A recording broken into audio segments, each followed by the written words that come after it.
Halo pemirsa, Gestur malam ini kembali Loh, kok masih kamu yang bawain gimana sih? Loh, ini kamu siapa? Kamu ngapain sih? Saya ini host tandingan. Loh, gimana? Ngapain sih? Loh, kalau jadi host itu rapi nih, kayak saya rapi, Ya, mohon bajunya rapi. dimaklumi Ini lah. gimana ini? Belum Ya saya ini kan karena masih pertama ya perlu adaptasi kenapa? Udah, lu gak bakalan bisa nyanyiin Mbak Alvira aja yang cakep. Lu Nah. juga muka gak standar broadcast kayak Kalau begitu. gitu harus ada bagaimana kalau saya sebagai logo dari gestur gimana? Iya, Logo. logo. Jadi harus sesuai kemampuan ya. Bagian mana yang kita jadikan logo? Ya kira-kira menurut Elvira yang mana cocoknya? Kenapa sih tiba-tiba pengen jadi host tandingan? Ya kan sekarang ini lagi trennya gitu. Ada apa-apa nggak post tandingan, nggak ada apa-apa nggak post tandingan. Padahal perlombaan aja nggak ada. Woi, keren udah bisa jadi host beneran ini bukan host tandingan. Mas Semot, terima kasih loh. Udah, Menjadi Mon, balik sini.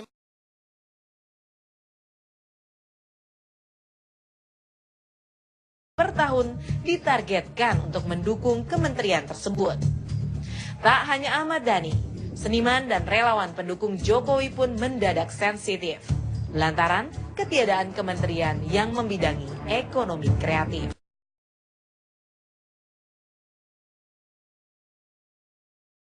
Seniman dan relawan pendukung Jokowi pun mendadak sensitif lantaran ketiadaan kementerian yang membidangi ekonomi kreatif. Yang itu emang nggak ada, tapi jangan kecewa. Nanti bakalan ada. Hasilnya pasti mantap. KMP dan KIH bisa akrab.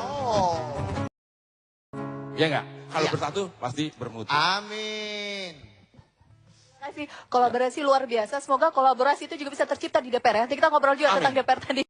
Terima kasih teman-teman. Prof, kita berbicara mengenai kabinet tandingan dulu sekarang. Versinya seorang seniman, Mas Ahmad Dhani. Tapi kita tahu juga sebenarnya kekecewaan dari sejumlah seniman lainnya karena ada unsur industri kreatif yang kemudian tidak masuk dalam Kementerian Jokowi. Apa yang dilakukan oleh Mas Ahmad Dhani ataupun seniman lainnya ini bentuk protes, wajar tidak sih Prof dengan cara menyampaikan kepada publik kami akan buat kabinet tandingan, membuat kementerian sendiri begitu? Ya, tandingan sedang menjadi trending topik ya. Dan jerawat pun tidak dibilang jerawat, tapi jerawat adalah hidung tandingan. Tetapi menurut saya ini adalah sebuah gejala. Gejala apa? Dan jerawat pun tidak dibilang jerawat, tapi jerawat adalah hidung tandingan. Tetapi menurut saya ini adalah sebuah gejala. Gejala apa itu? Nah, sistem pemerintahan, sistem komunikasi politik itu kan seperti aliran darah ya. Apabila saluran darahnya tersumbat, ia akan mencari saluran lain atau menyebabkan penyakit lain seperti jerawat itu. Jadi pertama-tama ini adalah gejala sebuah proses yang tidak smooth, yang tidak lancar, aliran aspirasi komunikasinya. Nah, perkara wajar atau tidak menurut saya bergantung kepada bagaimana ide ini diwujudkan. Memang dalam literatur ada yang disebut dengan shadow government, pemerintahan bayangan, meskipun maknanya berbeda-beda gitu ya. Maknanya di beberapa negara berbeda-beda. Tapi terlepas dari itu semua, mana yang paling lazim diberikan kepada pemerintah atau kabinet bayangan itu adalah maknanya sebuah mekanisme untuk mengontrol, menyediakan gagasan alternatif dari apa yang mesti dilakukan oleh pemerintah yang legal, yang sah. Nah, tidak jarang bentuk kontrol, bentuk pengawasan ini diangkat pula oleh seniman gitu. Misalnya kita ingat ada film West Wing ya. West Wing itu film yang dibuat oleh Hollywood untuk menyindir tindakan Demokrat yang gagal memainkan perannya sebagai partai oposisi yang harus mengawasi Partai Republik di Amerika. Jadi yang saya ingin tahu sebenarnya dari gagasan Mas Dhani ini bentuknya itu akan seperti apa? Apakah akan bentuknya musik atau bentuknya organisasi atau apa? Itu yang harus kita klarifikasi. Tapi terlepas dari itu semua menurut saya sudah terang benderang dari awal bahwa ekonomi kreatif itu kan disebut berkali-kali dalam kampanye. Jadi mana yang paling mendasar sebenarnya ini adalah sebuah gugatan, tindakan menagih janji gitu ya. Pada saat yang masih pagi gitu menurut saya. Baik, itu baik, mana masih yang paling pagi. dekat. Tapi waktu kita masih cukup panjang, kita nanti akan berbincang lagi bersama Mbak Popi juga. Pemirsa tetap bersama kami di Gestur. Tadinya sempat disampaikan A, kemudian ada satu dan lain hal, katakanlah ada diskusi yang akhirnya tidak terrealisasi. Karena saya mengetahui, artinya dia memang benar bicara itu. Cuman pada saat realisasinya ada kendala, sehingga nggak publish itu, nggak ada gitu loh.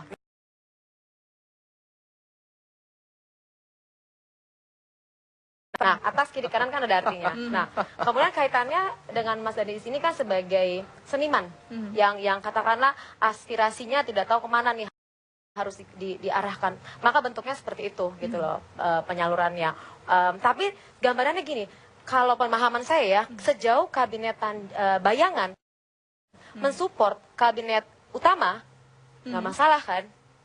Karena kan dia akan membuat sebuah produk sendiri. Secara nggak langsung kan dia akan membantu. Cuma persoalannya siapa yang akan memberikan dana? Kita masih menunggu Mas Ahmad Dhani untuk menjawab itu semua ya, banyak pertanyaan besar. Kemudian siapa yang akan mengerahkan dana? Kemudian apa yang dimaksud dengan seni itu sendiri? Apa bentuk outputnya? Itu perlu dideskripsikan gitu kan? Karena apa yang tidak disukai, yang nggak disukai itu banyak. Jadi kita mungkin pada saat berbicara kita perlu clean and clear language. Oke. Kalau ada bentuk apa ya, protes di sini, menagih janji. Ini kan berbeda dengan masyarakat kita dalam beberapa tahun sebelumnya. Ketika tidak puas, lebih banyak disuarakan dengan mungkin berunjuk rasa, menyuarakan aspirasi, ada langkah-langkah lain. Tapi dengan firm berani maju mengatakan ini adalah bentuk protes, ada kabinet tandingan begitu. Prof, apa yang berubah di pola masyarakat kita? Menurut saya ini soal artikulasi saja ya. Artikulasi saja yang menemukan variasi yang berbeda gitu ya, varian baru. Tetapi substansinya sama dan tidak bergeser dari mana dasarnya bahwa pemerintahan republik yang demokratis itu butuh pengawasan, butuh kontrol. Hanya masalahnya bagaimana orang mewujudkan bentuk pengawasan itu bergantung kepada konteks. Artinya jangan asal bicara saja, saya ingin buat kabinet. Jelas. Bahwa batasannya begini. Siapapun, kekuatan manapun boleh mengawasi ya, boleh bersikap kritis terhadap kebijakan pemerintahan yang spesifik. Tapi siapapun harus loyal kepada kebijakan negara yang fundamental. Jadi kritisisme itu harus loyal. Ya, kritisisme itu hanya pada kebijakan-kebijakan yang operasional. Tapi loyal kepada kebijakan negara yang fundamental, apa itu dasar negara, bentuk negara, sendi-sendi gitu ya. Jadi kalau ia mengajukan sebuah alternatif kebijakan itu bagus. Dan akan menjadi sebuah bahan pemikiran sekaligus pembanding. Pembanding di mana bisa jadi kan itu, sebab misalnya alternatif kebijakan itu bagus. Dan akan menjadi sebuah bahan pemikiran sekaligus pembanding. Pembanding di mana bisa jadi kan itu, sebab misalnya saya ambil contoh maaf ya di Inggris gitu, banyak kebijakan yang diambil oleh yang ditelurkan oleh partai oposisi yang kemudian diambil alih oleh pemerintah penguasa itu halal kok, halal dimanapun sejauh memang sesuai dengan platform dari partai yang berkuasa itu. Jadi perkara siapa yang mengajukan gagasan itu tidak jadi soal. Yang jadi soal adalah jangan sampai bentuk pengawasan itu menghambat kinerja. Karena itu harus loyal kepada kebijakan negara yang fundamental. Baik. Kita jeda dulu pemirsa, kita nanti akan berbincang mengenai apa alasan seorang Ahmad Dhani kemudian menciptakan ide kabinet tandingan. Kami akan kembali saat lagi.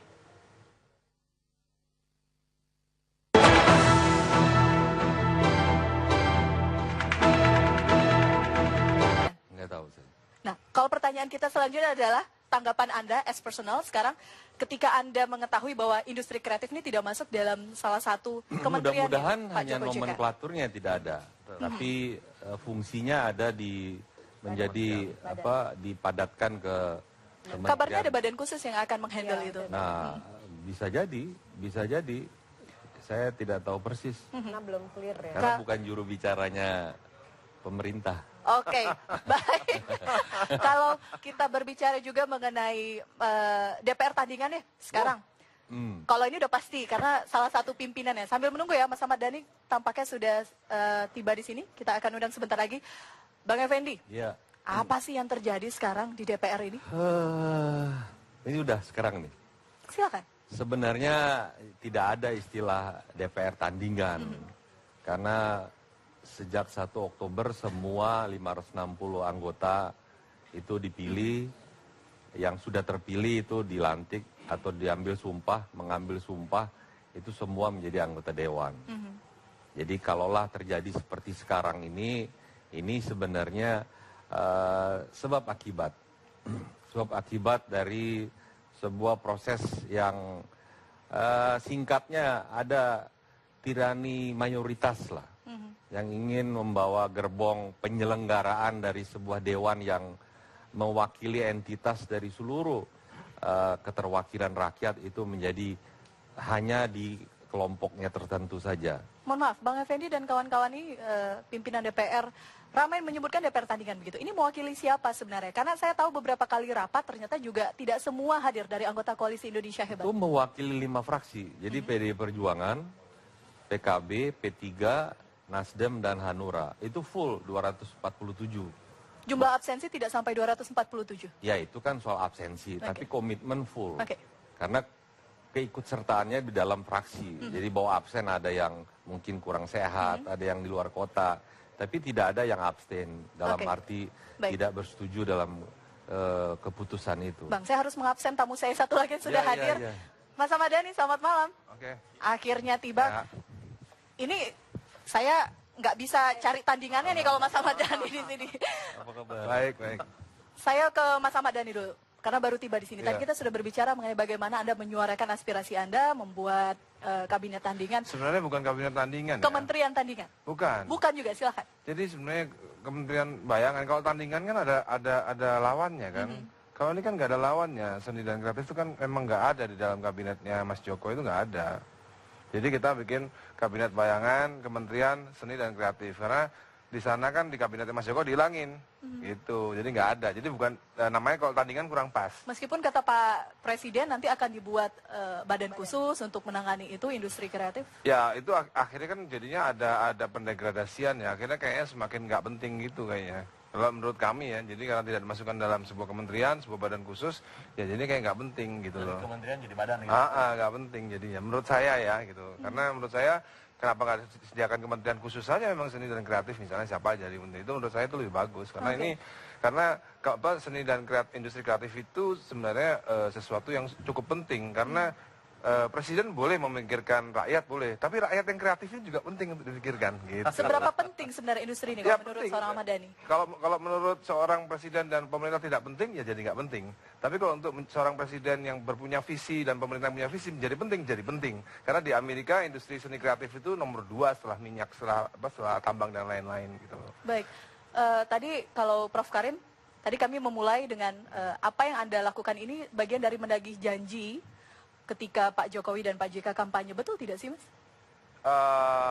Saya sih sebenarnya nggak itu ya, itu nggak, karena saya juga nggak bisa nagih janji ya, karena kan saya dulu kan dukung KMP, gitu kan, aneh kan kalau saya nagih janji kepada seseorang presiden yang tidak saya dukung, ya kan, ya saya cuma ngingetin aja, mungkin Mas Joko mungkin lupa kan kalau ada seni dan industri kreatif yang pernah diomongin, kalau misalnya lupa, ya nggak apa-apa, tambahin aja sekarang lagi misalnya di kementerian. Kan Pak Arief Yahya tuh menterinya pariwisata, tambahin aja lagi. Oh iya lupa kemarin sekalian tambahin disuarakan ya, gitu. Ada anggota DPR di sebelah. Mungkin sekalian disuarakan perubahan nomenklatur kementerian. Silakan ada Ya makanya saya juga pasti nanti dalam minggu-minggu depan pasti saya akan datang ke DPR dong ya kan. Kenapa kok DPR juga lupa gitu kan? Kok masa rakyat yang kreatif ini malah lebih ingat daripada DPR. Harusnya DPR yang lebih proaktif ya kan. Rakyat kreatif kan. Iya. Karena DPR-nya juga buat tandingan di dalamnya mungkin. Bang. Ya sebenarnya memang harusnya DPR yang harusnya. Kita nih harusnya ke DPR. Gitu. Saya melihatnya bahwa ini ada pihak-pihak yang merasa kecewa. Dari sisi Bang Effendi ada kekecewaan di Senayan. Sebagai masyarakat Mas Ahmad Dhani ada di sana. Tapi bagaimana kemudian masyarakat melihat sedikit, mungkin DPR tandingan. Kapan sih DPR-nya kerja begitu? Ketika Mas Dhani harus menyampaikan kepada publik, saya harus membuat kementerian tandingan. Apa yang sebenarnya goal yang ingin di... Jangan-jangan nanti saya diarahkan ke DPR tandingan. Tidak. Kementerian Bayangan harus lapornya ke DPR tandingan. Tidak. Apa sih sebenarnya goal yang ingin Bapak-Bapak capai begitu? Saya ke Bang Effendi dulu. Saya ingin menanggapi ya dari Mas Dhani. Saya kira sangat baik ya kalau itu memang tertinggal di dalam nomenklatur kementerian yang saya kira ketika Pak Jokowi juga di dalam ada selling point ketika berkampanye kan adalah mengedepankan bahwa advantage in Indonesia bukan hanya sumber daya alam, tapi juga para seniman yang berkreasi di bidangnya masing-masing itu merupakan andalan untuk devisa kita. Dan dia akan berada di tengah-tengah itu, bahkan menjadi marketernya. Saya ingat itu. Nah maka kalau ini misalnya kealpaan yang katakanlah karena terlalu sibuknya rumah transisi dan sebagainya ya bisa saja disusulkan, ya kan. Tetapi kalau oleh karena pertimbangan lain, maka akan ditempatkan sebagai katakanlah sebagai badan yang otoritasnya juga setingkat dengan kementerian, dengan nomenklatur dan anggaran juga oleh APBN, langsung di bawah presiden, saya kira bisa saja. Karena otoritasnya penuh, ya kan? Karena kita melihat misalnya gini, apakah pariwisata dengan industri kreatif dan industrinya, hiburannya Mas Dhani ini sama? Kan tidak sama. Sedangkan olahraga saja menurut saya, itu harusnya dibuat industri. Tidak zamannya lagi industri olahraga hanya mengandalkan doa saja. Ya, kita kan selalu itu, mari mohon doa seluruh rakyat Indonesia. Capek kita berdoa. Karena memang kualitas kita tidak dibangun dengan sebuah proses yang industri begitu. Atau jangan-jangan doa kita memang kurang berkualitas. Sehingga nggak dikabulkan. Yang berdoanya kali ya. Jadi mari kita koreksi juga. Saya sependapat ini. Mudah-mudahan ada yang kealpaan ya. Jadi apa yang diharapkan bukan aja Mas Dhani, begitu banyak. Bukan hanya di seni musik ya. Tapi seni perfilman dan sebagainya. Kita unggul di sana. Oke, sudah dapat dukungan nih, Mas Dhani. Ya. Dari anggota DPR. Saya ke Prof Karim dulu. Prof, membaca penjelasan dari Mas Dhani tadi. Oh ya, saya pikir hampir semua orang ya, saya tidak survei ya, mengatakan itu penting. Tetapi masalahnya bagaimana mengakomodir itu di dalam nomenklatur kementerian, itu saya tidak tahu. Ya, Mas Effendi yang pasti lebih tahu lah dengan rumah transisi. Tetapi kan masalahnya menurut undang-undang jumlah kementerian 34. Sekarang sudah 34. Kalau ini mau dimasukkan berarti kan harus ditempelkan. Nah tetapi kalau saya sih Mas Dhani melihatnya, kalau sebuah urusan tidak ditempatkan dalam kementerian tapi dalam badan yang setara, yang selevel, menurut saya tetap penting. Menurut saya sih. Karena apa? Karena bergantung kepada bagaimana ini dikelola kan gitu. Bagaimana ini dikelola dan Memang dibangun Prof, dengan komitmen. Kita jujur, kalau tingkatan rapat di DPR itu, kalau menteri itu rapat kerja. Ya. Tapi kalau di bawahnya itu rapat dengar pendapat. Ya. Artinya lebih di bawah memang. Ya, jadi levelnya. dia tidak mengikat. Hanya posisinya di atas di bawah, tidak equal. Tidak mutual dia, tidak bersama. Nah, ini pengikatan ini saya kira Mas Dhani mungkin nominatornya sebagai menteri ketika itu ya, saya kira pas benar untuk bagaimana menjual. Ini kan Pak Jokowi juga sebenarnya mencari, saya juga termasuk yang heran. Ketika mencoba untuk mencari terminologi baru dari arti pariwisata, beliau mencari itu orang-orang yang mampu menjual. Bahkan menurut beliau, harusnya Menteri Pariwisata itu 3-4 bulan ada di luar negeri. Ya. Tapi apa benar Arief Yahya bisa 3-4 bulan di luar negeri? Nah ini juga saya akan melakukan otokritik juga. Karena ini negara yang terbuka ya. Wah ini jarang-jarang ini. Ya, Jarang-jarang dari partai pengusung kemudian melakukan otokritik. Kita otokritik bukan hanya dari teman-teman yang tidak memilih. Tapi kami yang memilih pun melakukan otokritik. Sebelum perjalanannya lebih jauh. Ya, nomenklatur menunjukkan kewenangan, menunjukkan kedudukan, kan gitu ya. Kita nanti ngobrol juga bagaimana tanggapan Mas Dhani, Mas. Kita harus jeda dulu, kami kembali pemirsa saat lagi. Tetap di Gestur. Pilpres 2014 sudah usai. Namun seteru dua kubu partai masih jauh dari kata damai. Koalisi Merah Putih beberapa kali mempecundangi Koalisi Indonesia Hebat di parlemen. 2 Oktober 2014, 5 kursi pimpinan DPR berhasil diduduki. 7 Oktober 2014, kursi ketua MPR pun diraih. 29 Oktober 2014, pimpinan alat kelengkapan DPR disapu bersih. Posisi KMP di parlemen semakin kokoh. Langkah KIH di Senayan tergopoh. Koalisi Indonesia Hebat tak puas. Suasana semakin memanas. Puncaknya, 31 Oktober 2014, kubu Koalisi Indonesia Hebat pun menggelar paripurna tandingan. Sejumlah nama didapuk menjadi ketua DPR tandingan. Banyak pihak memprediksi DPR tandingan hanyalah ekspresi kekecewaan tak dapat jatah kursi. Kisruh di DPR sampai di telinga Panglima Kubu. Keduanya menyerukan bersatu. Ya akan lebih baik kalau kita ini bersatu. Akan lebih baik kalau kita ini menjaga persatuan dan kesatuan. Dan itu akan dicontoh oleh rakyat. Saya dan tokoh-tokoh Koalisi Merah Putih justru memberi selamat kepada pemerintah baru.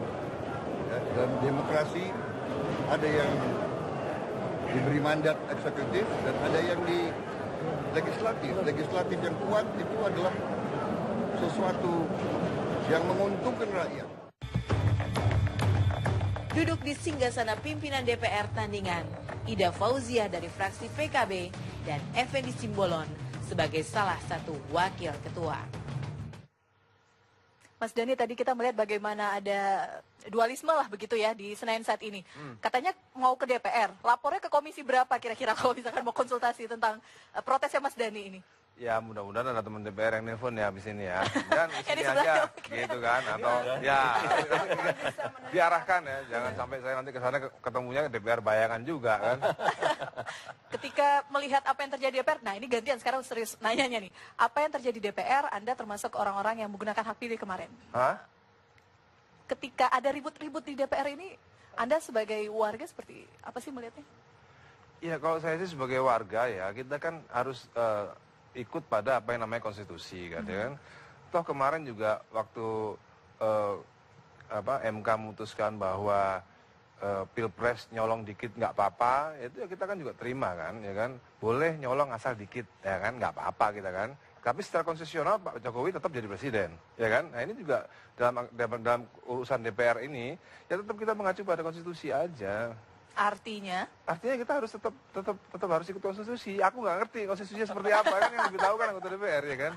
kalau misalkan yang kemarin Mas Dhani sampaikan pada publik, kabinet tandingan itu Kabinet bayangan, Kementerian Bayangan baik, Ya. kita klarifikasi. Kementerian Itu terinspirasi mungkin dari bapak-bapak yang di DPR membuat pimpinan DPR tandingan? Iya itu seru juga sih. Ya emang kalau nggak ada, Kok seru ini? emang setelah ada tandingan, ide itu baru juga ada Kementerian Bayangan itu. Oh, okay. Ya tapi kan kalau saya kemungkinan Kementerian Bayangan ini kemungkinan loh ada fundernya, kemungkinan karena kemungkinan ada mungkin pemerintah partikelir mungkin ya. Baik, Mbak Popi, pengamat perilaku, banyak kata mungkin di sana.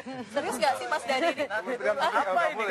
Pemerintah partikelir ini apa ini? Makanya kita tanya dulu, serius nggak sih? Nggak boleh berarti. Sebenarnya kalau dari gerakan tubuh saat ini pada saat saya mau menganalisa juga udah ada preventif ya gitu kan. Tangannya udah preventif. Kemudian Itu preventif iya. ya? Kalau gini Mentang-mentang. Nah, gambarannya sebenarnya kalau dari keseriusan saya terlihat sekali Mas Dhani ini serius banget ya dengan apa yang disampaikan dan Ya, juga karena memang saya kan tanggung jawab sendiri. nggak ngomong kosong karena di belakang saya ada Asiri ya, ada beberapa perusahaan perusahaan-perusahaan yang emang hubungannya dengan itu ya, film dan lain-lain yang memang juga resah gitu loh. Misalnya gini ya, Agnes Monica sekarang lagi berusaha untuk go internasional. Dia rekaman biaya sendiri, cari jalan, cari network sendiri, tinggal di LA sendiri. Padahal kita kan punya konjen di LA. Ya kan punya konjen di New York. Kenapa pemerintah nggak ikut campur dalam urusan Agnes Monica ini gitu? Sayang, kasihan kan gitu. Nah berangkat dari situ kita kepingin ini pemerintah harusnya ikut campur untuk membantu urusan anak muda yang ingin memajukan industri musik yang juga membanggakan Indonesia. Kalau nanti ada yang bisa membanggakan Indonesia di luar negeri gitu kan. Nah kalau pemerintah kurang ini, saya maksud nanti ada partikelir nanti yang mungkin bantuin meskipun memang mungkin ya bayangan tapi volunteer maksudnya. uangnya nyata ya kan. jadi ada format baru. Iya, Kreatif. Partikelir antara volunteer. Nah itu gambaran dan ini juga sebenarnya adalah saya juga melihat ada raut kesedihan ya pada saat bicara. Oh, iya, gitu. iya, Artinya mungkin sesuatu yang udah terpendam lama tapi tidak tahu bagaimana menyatakan hal ini. Mungkin udah sekian puluh tahun, katakanlah 15 tahun selama ini tidak tahu harus kemana Ya terus terang diaspirasikan. kita juga kecewa sama pemerintahan SBY kemarin selama 10 tahun, bahkan pembajakan industri musik aja nggak selesai gitu loh. Jadi kalau misalnya ditanya kepada musisi, Pak SBY juga nggak meninggalkan legacy untuk industri musik dan kreatif juga gitu loh. Kita dibiarin aja gitu loh. Makanya kita nggak pengen lagi ini terjadi. Ada rumahnya ya. Iya. Dan pada saat Mas Dani tadi mengatakan saya tidak ingin lagi terjadi, tangannya kebuka. Artinya apa? Harapan sebenarnya ada gitu. Harapan saat ini benar-benar kalau bisa tuh 100%, 1000%. Nah, maka bentuk aspirasinya adalah seperti ini. Oke. Menurut Anda siapa orang yang paling tepat kemudian untuk menjadi ikon menyuarakan industri kreatif di Indonesia ini? Mungkin seorang Ahmad Dhani? Sebenarnya banyak ya, sebenarnya banyak. Ada beberapa orang yang menurut saya mungkin bisa ya, yang punya network kuat tuh misalnya Pak Peter Gonta, itu kuat networknya ya. Terus Pak Haritanu, itu juga kuat networknya. Kita butuh orang yang memang punya network, dan cuman harus dibantu untuk bagaimana caranya gitu loh. Haruskah posisinya menteri? Ya nggak usah harus menteri, kalau menurut saya sih dirjen bisa, jadi misalnya dari Kementerian Industri misalnya nanti dibuat Kementerian Industri misalnya dibuat dirjen khusus untuk itu bisa.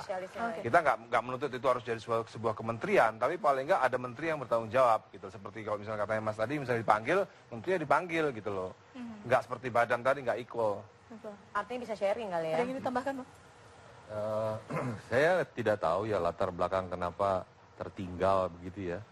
Karena memang era industri kreatif ini seharusnya... Tertinggal atau memang mungkin tidak dimasukkan? Makanya saya katakan saya tidak tahu. Kan nanti baiknya kan ditanya langsung. Kan Dhani kan mau langsung tanya nih. Bisa melalui email, kan bisa SMS ke Presiden. Karena kan era keterbukaan ya. Pak, kenapa ini jualan Anda kok nggak masuk? Ini kan jualan Pak Jokowi juga. Termasuk salah satu, menurut saya nih ya, termasuk salah satu hal kekuatan yang bisa membuat Pak Jokowi akhirnya jadi presiden, termasuk orang-orang yang industri kreatif, termasuk slang.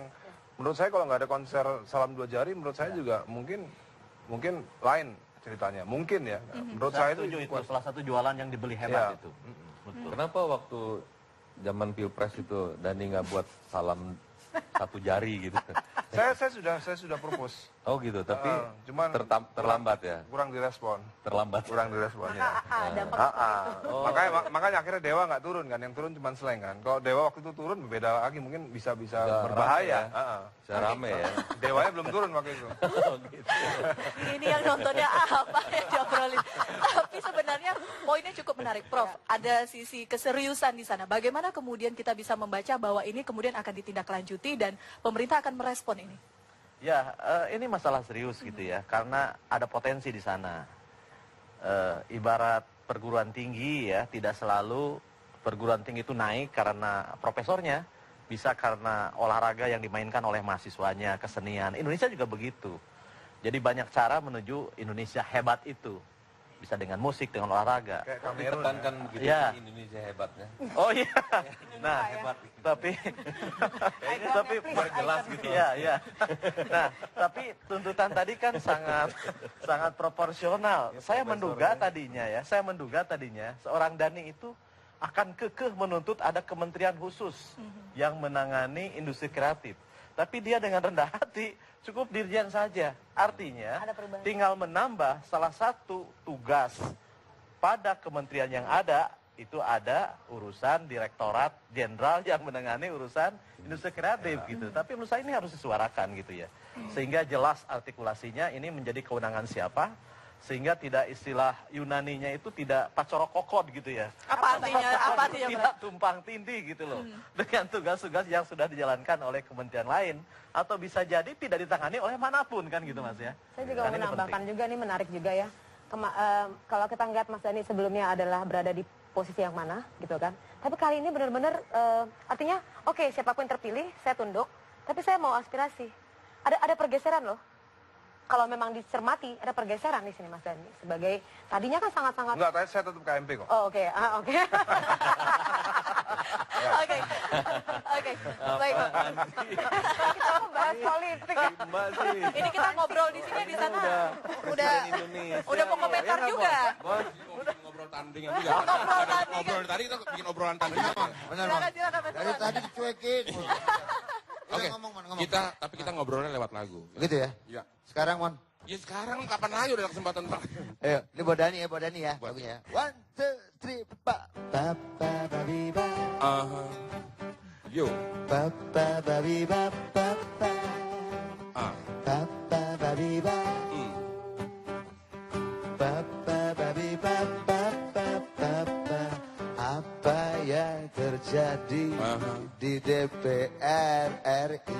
Mon. Emang apaan? Seteru yang ada begitu hebatnya. Terusin Mon.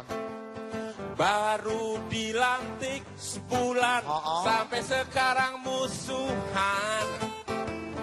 Nyesel milih anggota dewan. Sama gua nyesel juga Mon. Kisru di parlemen kok jadi permanen. Ada yang gak puas kabinet kemarin. Syukuri.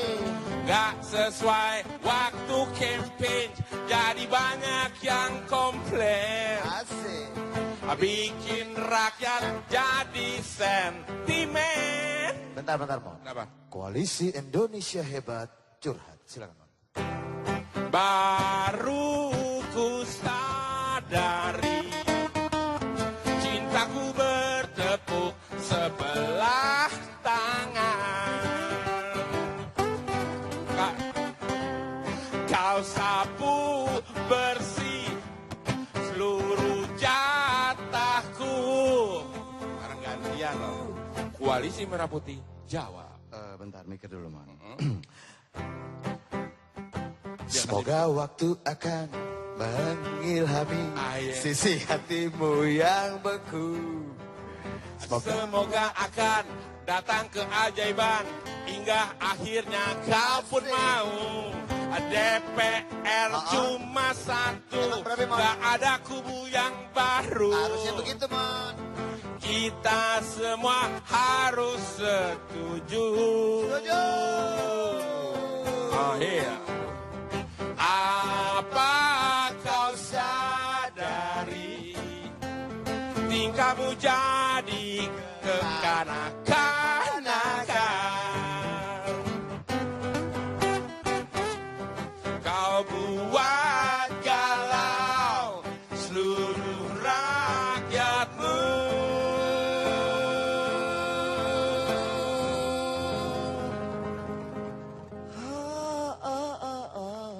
Ya. Lu kan bilangnya temen ya. Mon, ayo lo. Kamu yang bikin aku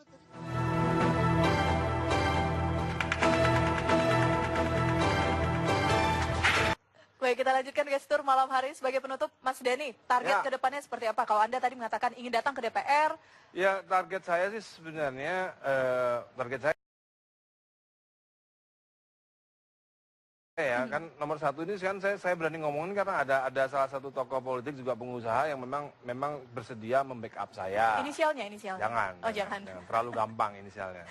Nah, saya berharap mudah-mudahan ini jadi snowball gitu ya. Jadi ada beberapa pengusaha yang memang sebenarnya juga mungkin duitnya banyak, bingung ah, gue pengen Indonesia maju ah. Ini mungkin cara yang mungkin informal ya, non formal ya.